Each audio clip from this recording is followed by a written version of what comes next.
Olá meus amigos, sejam bem-vindos ao nosso canal Pós-Verdade e Fake News, o mundo dos mentirosos. No último episódio, na verdade, nós discutimos a diferença entre pós-verdade e fake news, pós-verdade e desinformação. E agora vamos dar 3 exemplos rápidos de pós-verdade que chegaram ou que tentaram influenciar o mundo inteiro.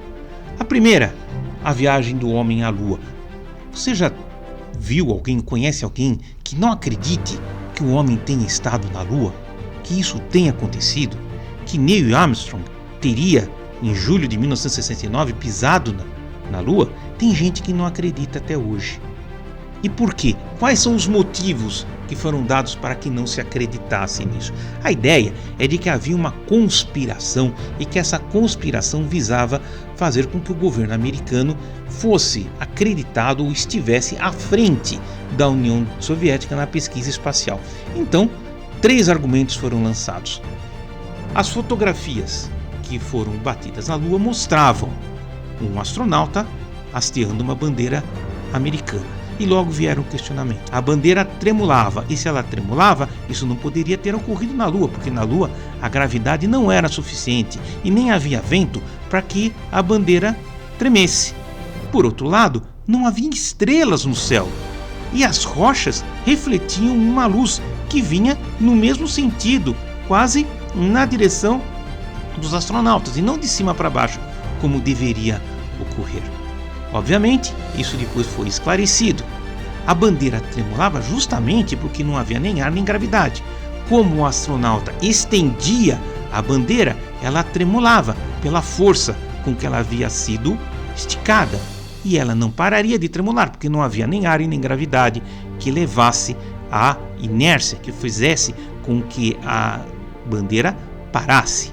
Por outro lado, não haviam estrelas no céu porque, óbvio, o filme usado na época não tinha sensibilidade suficiente para captar o brilho das estrelas. Se fosse hoje, provavelmente com as mídias digitais, com certeza isso teria ocorrido. E por fim, o brilho das rochas era devido à incidência da luz do Sol, sem a existência de atmosfera ou nuvens que pudessem de alguma forma perturbar o brilho de tal incidência. Logo, estes questionamentos foram prontamente rejeitados, e a ideia de que isso tivesse sido feito em um galpão, em um cinema, inclusive indicando que teria sido o diretor Stanley Kubrick que teria feito esta filmagem, foi logo rechaçada. Ao final das contas, tanto russos como chineses como indianos acabaram comprovando que realmente a Lua existia, foi visitada, era de tal forma que correspondia àquilo que os astronautas haviam feito. E de qualquer forma, Rússia, China e demais países confirmaram que a visita à Lua havia sido feita, de forma que nunca a impugnaram. A segunda verdade se refere ao atentado praticado contra o World Trade Center, quando os aviões usados como forma de bombas voadoras explodiram nos prédios e estes caíram. Muitos negaram que isso tivesse ocorrido de forma como se discutiu, ou seja, como um atentado terrorista, que na verdade esse plano teria sido praticado pelos próprios americanos para legitimar a sua intervenção posterior no Iraque e o domínio de campos petrolíferos. Não obstante, a afirmação se confirmava, segundo eles, pelo fato dos prédios terem caído da maneira como fizeram, porque jamais um avião atingindo um prédio daquele tamanho levaria ao desabamento. Muito pelo contrário, ele deveria cair para um lado ou cair para o outro, dado o impacto, e ele na verdade caiu sobre si mesmo.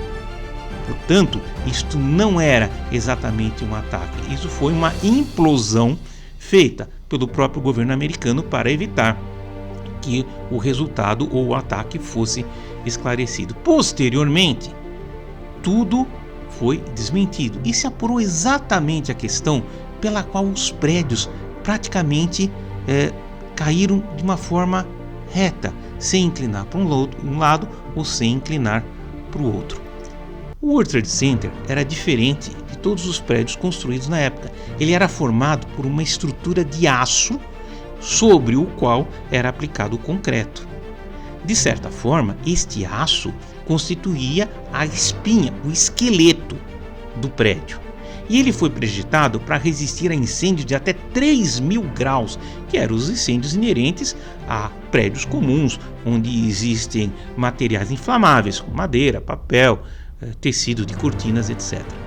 Entretanto, os aviões que atingiram a torre, eles eram carregados de combustível que produziram um calor de 6.000 graus, o dobro da capacidade de resistência de articulação da estrutura daqueles prédios. Então, eles não caíram, a estrutura de aço derreteu. Então, é o mesmo princípio que você vê quando acende uma vela. Uma vela não cai para um lado e nem para o outro, ela derrete no mesmo sentido. Foi o que aconteceu, a estrutura metálica derreteu e o prédio acabou desabando, mas esse desabamento foi feito neste sentido, no sentido do derretimento, de forma que não há como se questionar se ter sido uma implosão ou não. E por fim, o argumento definitivo, a implosão ela ocorre nos andares iniciais do prédio para que ele desabe sobre si mesmo. Os atentados ocorreram nos andares superiores, de forma que é impossível que o prédio fosse implodido de cima para baixo. Ele só poderia ser implodido de baixo para cima, o que inviabiliza completamente a ideia de que eventualmente tivesse sido fruto de uma atividade que não fosse o ataque dos terroristas islâmicos. E por fim, podemos deixar bem clara a ação da pós-verdade e das fake news num exemplo clássico, que é o movimento anti-vax ou anti-vacina. Vamos lembrar que o Brasil já teve uma revolta da vacina em 1904, no Rio de Janeiro. Portanto, não é uma coisa nova. A pós-verdade se caracteriza como uma opinião apresentada como fato. E qual é essa opinião? A opinião apresentada como fato, sem qualquer fake news que há em base, é de que a vacina faz mal, acarreta um prejuízo ou de qualquer forma causa um dano a quem a ela se expõe, um dano que depois é obrigado a ser tratado e depois traz lucro para os laboratórios. No caso das vacinas atuais, em 1998, o médico Andrew Wakefield anunciou publicamente um questionamento quanto ao uso da vacina tríplice, a vacina contra a rubéola, sarampo e cachumba. O que ele dizia? Que esta vacina causava o autismo. E esse estudo que ele fez foi publicado posteriormente numa prestigiada revista de medicina chamada Lancet. Não obstante, isso causou um extremo impacto em todos os ramos da medicina, até porque ninguém havia desenvolvido qualquer ideia, não existia qualquer referência quanto à origem do autismo. Posteriormente, David Wakefield acabou sendo demitido do hospital e se comprovou que a vacina não produzia qualquer tipo de efeito nesse sentido, ou seja, não causava o autismo.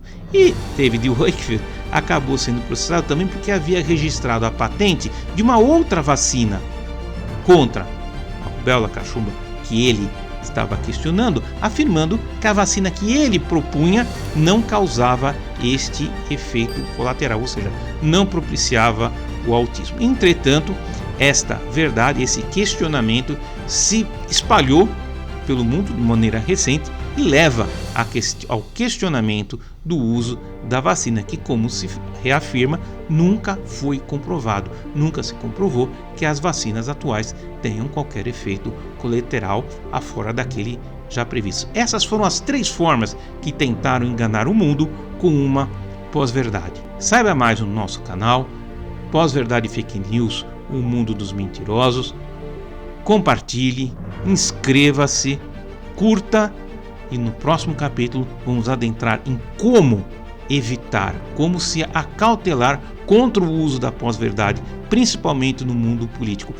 Você já teve uma briga na família por questões políticas? Nós vamos explicar por que isso aconteceu e nós vamos apresentar ideias para que você tenha cautela e busque se proteger contra a pós-verdade. Muito obrigado.